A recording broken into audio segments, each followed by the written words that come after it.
Good afternoon. We're going to talk a little bit about week 4. So in week 4, we start getting into the heart of the textbook, and chapter 3 is focus on identifying issues and conclusions. And I like the way they start off the chapter where they're just basically like, yeah, you cannot evaluate somebody's reasoning until you find it.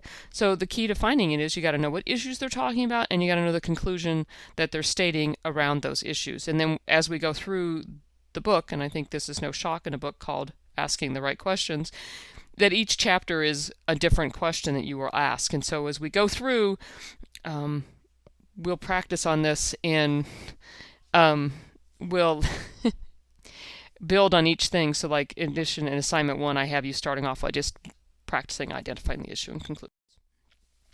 So in the discussions, I want to talk a little bit about how we can improve them. And I'm sure you noticed last week, so that was kind of the first week we were like, oh my gosh, I have to do something by Friday night, and then I have to do something else by Sunday. The earlier you post, the better it is. And because it's better both for you and for your fellow students, because then you can respond to each other. There's nothing to say that you can't finish the discussion before Friday.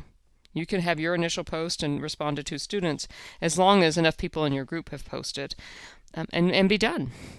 Now, the purpose of discussions is we have to remember that we don't have the luxury of talking to each other in person. And I can't just do an activity in class and know, as I walk around and listen to you and ask you questions, know whether or not you've done the reading or that you're grasping the concepts that we're covering in the class. And so I'm using the discussions as a way to draw that out of you. And it also is a way of practicing critical thinking, because having to craft a response to a question is a form of critical thinking. Now, on the grading, what I'm hoping to do is I will generally grade it on either Monday or Tuesday.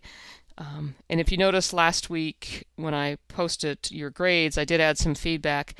I won't necessarily add feedback every time, because you can imagine that's labor intensive in a class of 24, but I did have some consistent things that came up, which were not your initial post not being long enough, not responding to 2 students, trying to do everything on one day, and I will take points off for that. So watch out for that.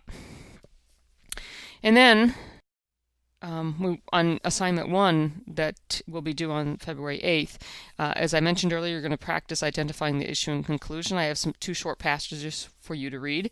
We're going to do Circles of My Multicultural Self. It's just an activity to sort of get us in the mind frame of thinking, you know what, I have all these sides to me, and I'm going to guess that other people have them too. And it's so easy just to sort of label a person as that is the athlete, or that's the mom, or that's the, whatever, the teacher, sort of thing.